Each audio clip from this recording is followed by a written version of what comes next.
राधे जय श्री कृष्णा दोस्तों, कैसे हैं आप सभी। मेरे नए वीडियो में आप सभी का स्वागत है।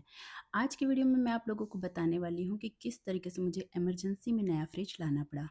तो ये है मेरा पुराना फ्रिज जो कि तकरीबन 7-8 साल पुराना है और इसमें बार बार कंप्रेसर का प्रॉब्लम आ रहा है। कम से कम 3 से 4 बार मैंने इसे रिपेयरिंग के लिए भेज चुका है। और जो इसका वेजिटेबल बॉक्स है, फ्रूट बॉक्स है, वो बिल्कुल भी कूलिंग नहीं कर रहा है और ऊपर भी बहुत लाइट कूल कर रहा है।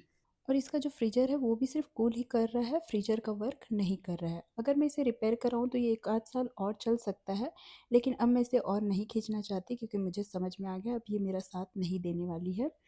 तो इमरजेंसी मुझे नया फ्रिज मंगवाना पड़ा।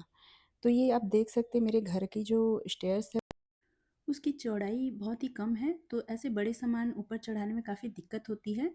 और ऐसे वर्क के लिए जब कोई लेबर हम हायर करते हैं तो उनकी भी काफ़ी हालत ख़राब हो जाती है। तो फाइनली ले दे के मेरा फ्रिज ऊपर चढ़ गया है और सक्सेसफुली प्लेस भी हो चुका है। तो ये थी हमारी फ्रिज की दास्तान। अब मैं आप लोगों को बताऊंगी कि मैं किस तरीके से अपने फ्रिज पर फ्रूट्स वेजिटेबल्स किस तरीके से ऑर्गेनाइज करके रखती हूँ। मैं सारे फ्रूट्स वेजिटेबल्स और सैलेड सब 1 वीक के लिए इकट्ठे ला कर के रखती हूँ, क्योंकि बार बार मार्केट जाना मुझे जमता नहीं है थोड़ा।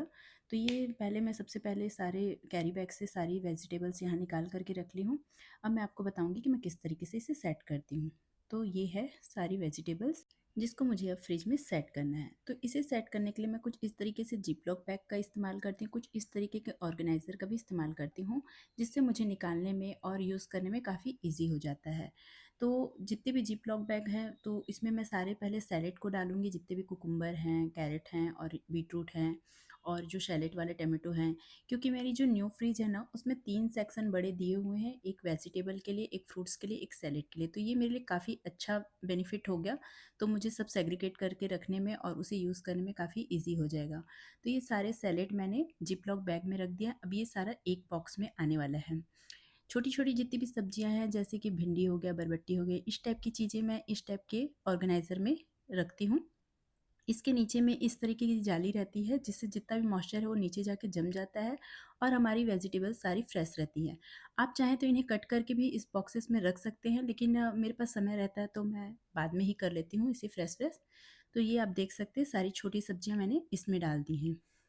मैं जब मार्केट से सब्जी लाती हूँ तो उन्हें वॉश करके सुखा करके फिर बॉक्सेस में नहीं भरती हूँ, क्योंकि ऐसा करने के बावजूद भी जब भी मुझे इसे यूज़ करना रहता है तो मुझे इसे वापस से रीवॉश करना पड़ता है। वेजिटेबल्स को बार बार धोने से उसके मिनरल्स और विटामिन्स थोड़े लॉस हो जाते हैं, तो हमें बार बार वॉश नहीं करना चाहिए। और वैसे भी जब फ्रिज में हम वेजिटेबल्स रखते हैं तो फ्रिज से जो निकलती है फ्रियोन गैस वो हमारे वेजिटेबल में थोड़ा एक लेयर बना लेते हैं, तो उसे उस वक्त वॉश करना ज़्यादा बेटर रहता है, क्योंकि ये फ्रियोन गैस हमारे लिए हार्मफुल रहती है। तो जितने भी छोटी-छोटी चीज़ें हैं जैसे ये करी लीव्स हो गया, ग्रीन चिली हो गया, जिंजर, गार्लिक, ये सब चीज़ें मैं इस छोटे ऑर्गेनाइज़र में रखती हूँ, क्योंकि इनका यूज़ हमेशा एक साथ होता है तो ये एक साथ पूरे बॉक्स में बाहर निकल जाते हैं और इसे यूज़ करना काफ़ी ईज़ी हो जाता है। तो ये सेट हो गया। और कोरिएंडर लीव्स को सेट करने से पहले मैं उसकी रूट्स, लीव्स और स्टेम को अलग-अलग कर लूँगी, क्योंकि जो रूट्स के साथ रखने से ना वो जल्दी ख़राब हो जाती है और जो लीव्स है वो हमको ऊपर से गार्निशिंग के लिए चाहिए रहती है, और जो इसकी स्टेम रहती है उसकी चटनी और ग्रेवी में डालने से काफ़ी अच्छा फ्लेवर आता है। तो मैं इसे दोनों को अलग-अलग करके रखती हूँ।